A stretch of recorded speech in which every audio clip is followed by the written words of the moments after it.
Alright, we got an oil change we got to get done today, so let's get to work. But first, coffee.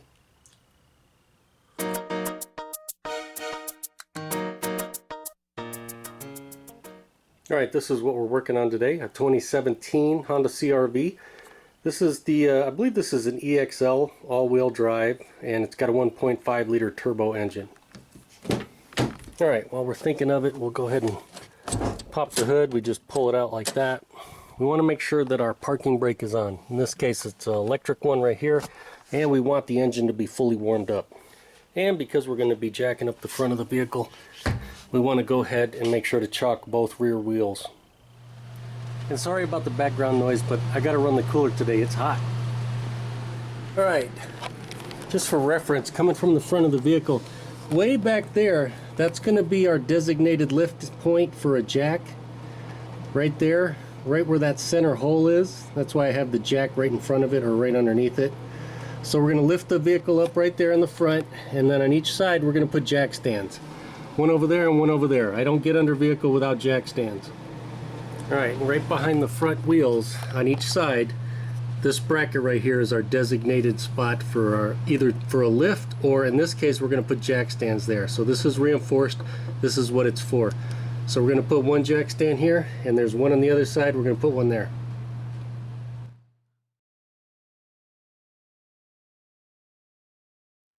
Okay, with the jack out of the way, you can see here's our lift point right here. So this is where I put the jack, right where this hole is. And that's how I have the jack stands, one on each side. We're going to be draining oil, so we need some kind of drain pan. This is the one I'll be using. I do have mine customized with this splash pad that I cut, put in place. Prevents it from splattering everywhere. Works fairly well. Alright, looking at this from under the vehicle. Honda, like most manufacturers, are putting these covers on here. And so we're going to have to deal with this and get it out of our way. I think they do this for fuel economy, to just try to get a little bit more out of it. So we got some fasteners we got to get out. I do see, looks like we're working behind somebody else, so looks like we have a few missing, but we'll have to get this out of the way so we can do our oil change.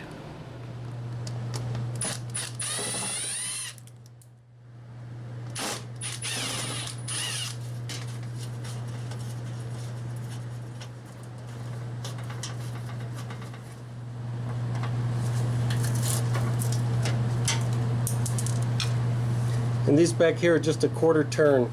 They just have little tabs on them.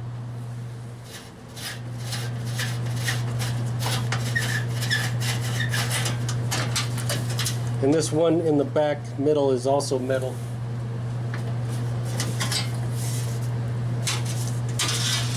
And there we go, now we're out of the way. Alright, now that we have that cover removed, there's our oil filter. There's the drain bolt for our engine oil, and it's clearly marked engine oil right there. So that's what we got to loosen up and drain. Alright, with our drain pan in place, now we just got to get this bolt off. Typically we're going to need either a 17mm socket or wrench for most Hondas, and this one is no exception. You get it on there, come on. And we just need to loosen it up. So we'll just pop it like that. Now it's loose. Thankfully somebody didn't over tighten it. Now with our drain pan properly placed so we won't make a mess, we can pop this off without hopefully getting oil everywhere.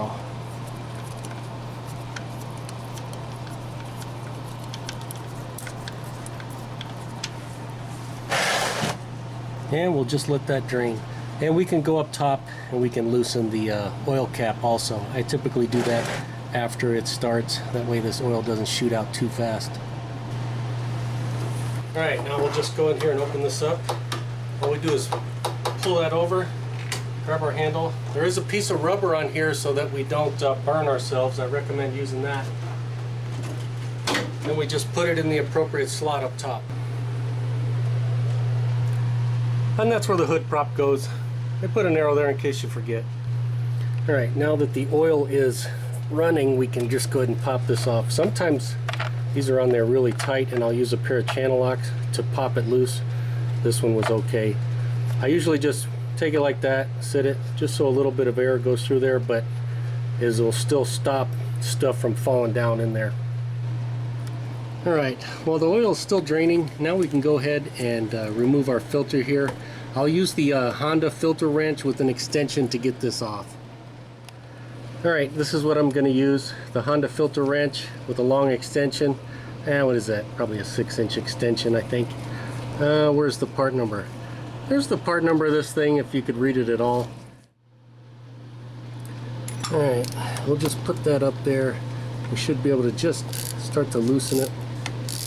Just like that. And you can see the oil's coming down, so you need to make sure that that oil drain pan is underneath there, because it kind of goes everywhere.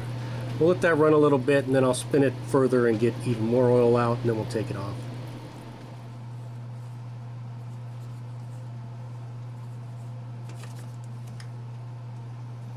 These things can be slippery. Alright, well, we got the filter right here. We want to make sure that this rubber gasket stayed on the filter and didn't stay up on the housing, so we're good there. And then we'll grab our drain bolt and we're going to replace this washer. Alright, we're going to need some supplies. Of course, we're going to need oil. In this case, this vehicle takes 0W20. And we're going to need an oil filter. I have a couple different styles from different manufacturers here, but they're all from Honda. They just were made for Honda by different folks. This one was made by Molly 10X. There's the part number right there, made in Japan. So a lot of times when they have different manufacturers, they have different part numbers, but they're all the same as far as fit and function. I've never had an issue using any of those. This one, who makes this? Filtech. That's the model or part number for this.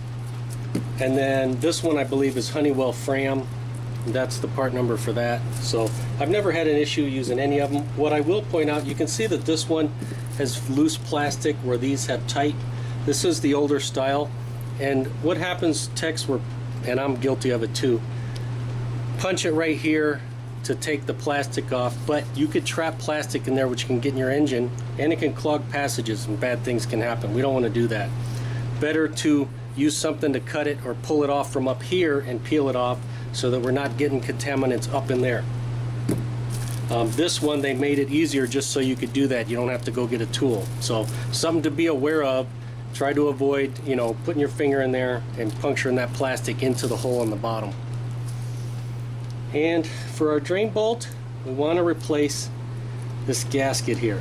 And this may be an aftermarket one that I may have to work at getting off. In fact, yeah, I'm gonna have to go probably put this in a vise and get this off. But this is what I'm gonna put on. There's the part number from Honda right there. I got a bunch of them. In fact, I probably have 75 of these things.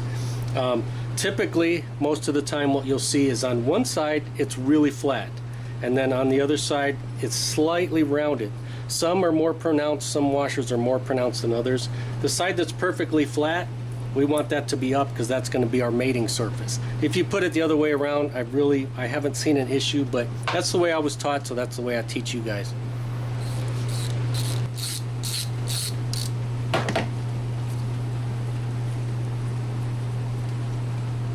I don't think this one was quite up to Honda specs. Alright, now that we got that old washer off, we can clean this up. We take our new washer. This will be the more rounded side. This is the flatter side. That's the side we want sticking out. We'll put it on like that. Now we're good to go. It may have been a Honda washer, or it could be aftermarket, but I suspect in either case it was used more than once. That's why we have this huge lip right here, and probably at least one time it may have been over tightened. But I don't recommend using these. Honda says to replace them every time. That's what I do. They're cheap. You can buy them in bulk. I don't know how many of these I have laying around, but I always recommend replacing them so you don't run into issues with them. Alright, now that our drain bolt is ready to go, we'll get our filter ready to go.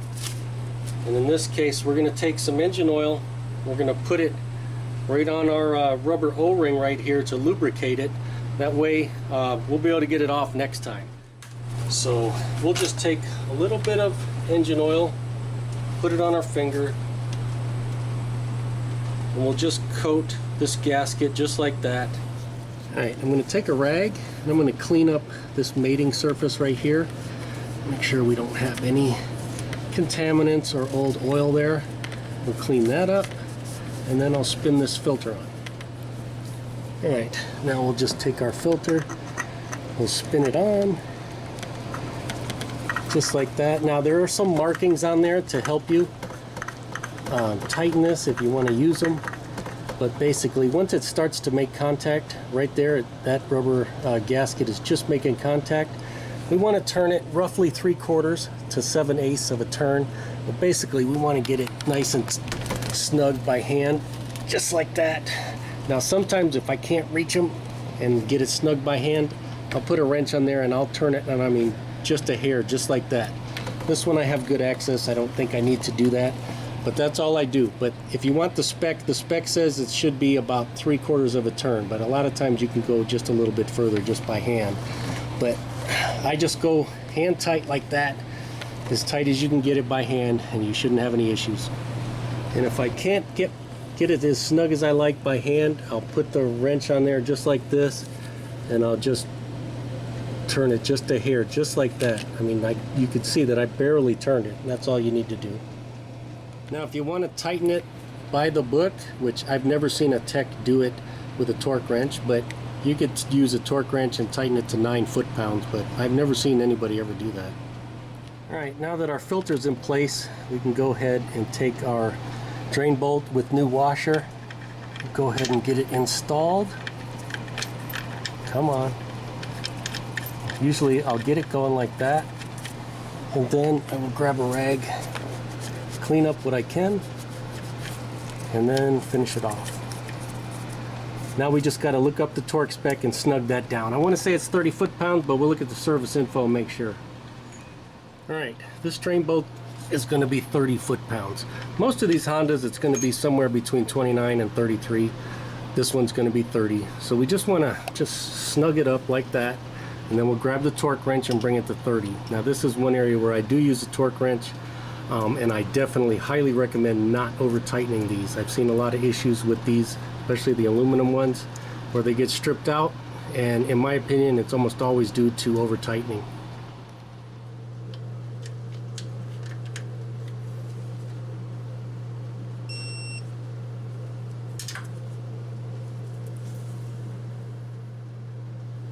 Alright, now we'll just double check our work, clean up any residual oil we may have, and then we'll get our cover back into place and put the fasteners in.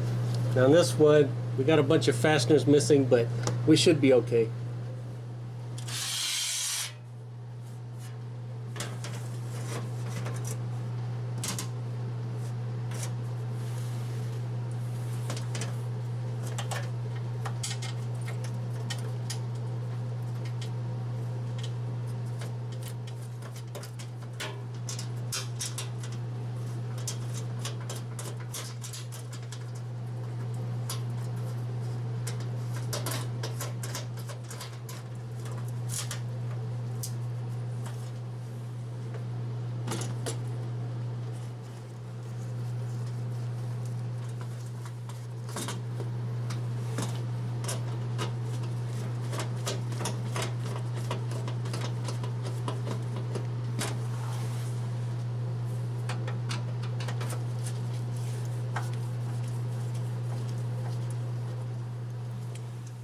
And you want to make sure that that's clipped back in just like that.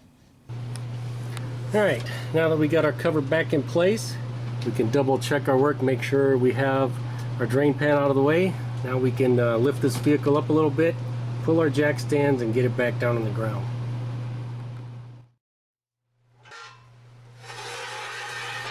And I've mentioned this before, when you're reaching in to grab jack stands, don't reach in and grab the top. Grab it from the side. You want to keep these things out of pinch points.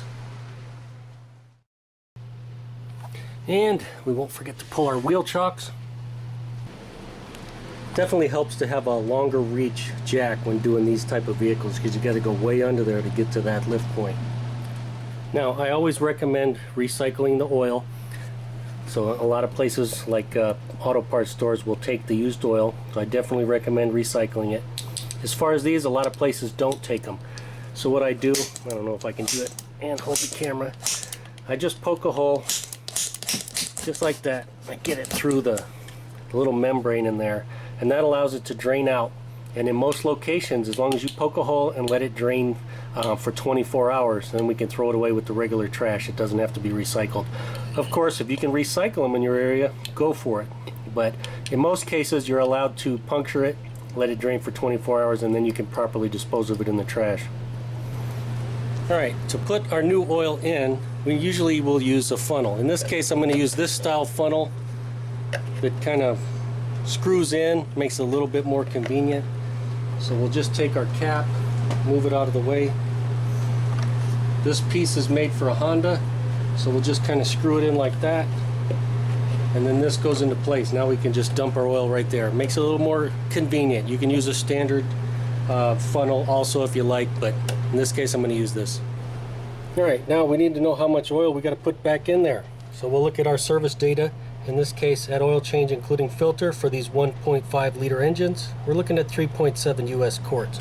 That's going to be for a 2017 to 2022 CR-V with the 1.5 liter. If for some reason you happen to have a 2.4 liter engine, some of these CR-Vs do, 2017 to 2022, that's going to be, at oil change including filter, 4.6 US quarts. So make sure you know what engine you're working on. And if you're unsure which engine you have and it doesn't say it, you know, on the placard right here, there's usually a sticker, emission sticker, and it should tell you somewhere on there. In this case, right here, we can see 1.5 liter right there. Alright, I've seen on more than one occasion, the service data is incorrect as far as giving you the exact amount of oil that these engines take. And so, what I'm going to do is put a little over 3 quarts in, and then we'll check it, see where we're at.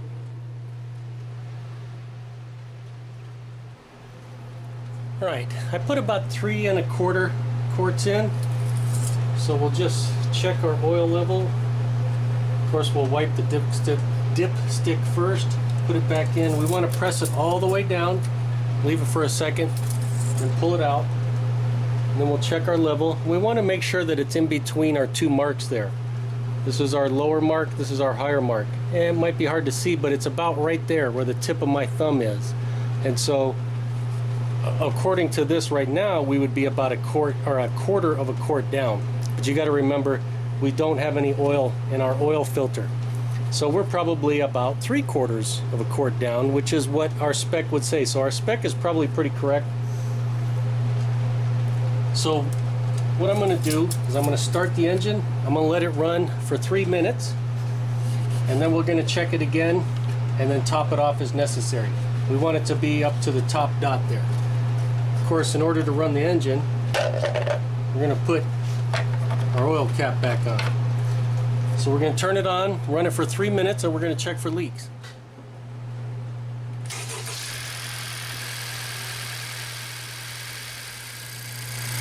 Alright, I'm going to let it run for 3 minutes. While it's running, I'm going to look underneath, make sure I don't see any leaks. When you first fire it up, it's a good idea to look for that oil light on the dash to make sure it goes out. Alright, I shut the vehicle off. I'm going to let it sit for about 5 minutes, and then we'll check the engine oil level again. Alright, it's been 5 minutes. We'll check the level, see how much we need to add.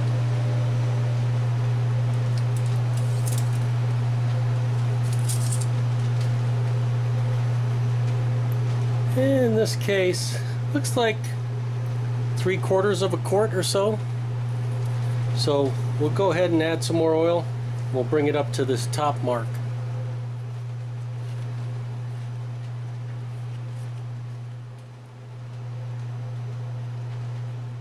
Alright, this was full when we started, and these are quarts on this side, so we're down 1, 2, 3, and about 0.7. So 3.7 is our spec. That's what we put in. We'll let it sit for a couple minutes, and then we'll check the level one final time. Alright, let's check this oil level again, make sure we're good.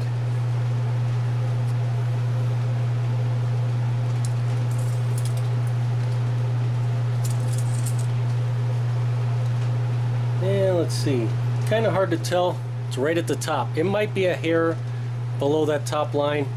As long as we're at the top line or very, very close, we're good.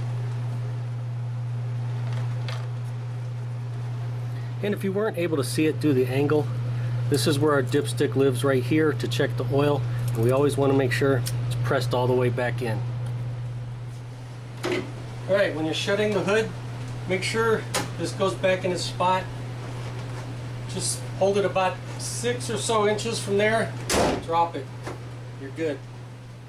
Alright, now we'll reset the maintenance minder. So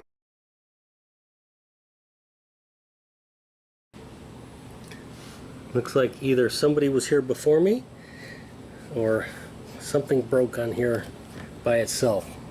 I'm willing to bet somebody else was working on this. And missing a clip. Interesting. Yep, as I suspected, missing a clip. And based on, can you see it? Based on the run in the paint right there, hopefully you can see that, all along here on the bumper cover, I'd say this thing had some body work done. That would explain why we have things like this. And I found a clip that looks a lot better. Now, it sat there probably for a long time like that, or for a decent amount of time, so it needs to relax back into place, but that looks a lot better. I'm going to call that a win. Well, there you go. That's how I do the oil changes on these CR-Vs. And as always, if the video helped you out or you liked it, make sure to give it a thumbs up. Thanks for watching. Hey, you guys still here? How about a little bonus footage? Alright, here's our new jug of oil right here. This is what we put in. And just a reminder, so you can see we have about 1.2, 1.3 quarts left. So we have about 1 1/4 quarts in there. So we put about 3.75 roughly, right in that area, give or take a little bit, back into our system. And we know it's full because we checked it. Here is the old oil. This is what we pulled out. And if we put a light on there, we can see that it's about 4.25, or about 4 1/4 quarts in there. So that means that our old oil, we had about a 1/2 quart in there too much. So it was overfilled by about a 1/2 quart. So that's a good indication that this CR-V is suffering from fuel dilution. So hey, that's pretty common on these 1.5 liter turbos, so something to be aware of. Anyway, thanks for sticking around to the end.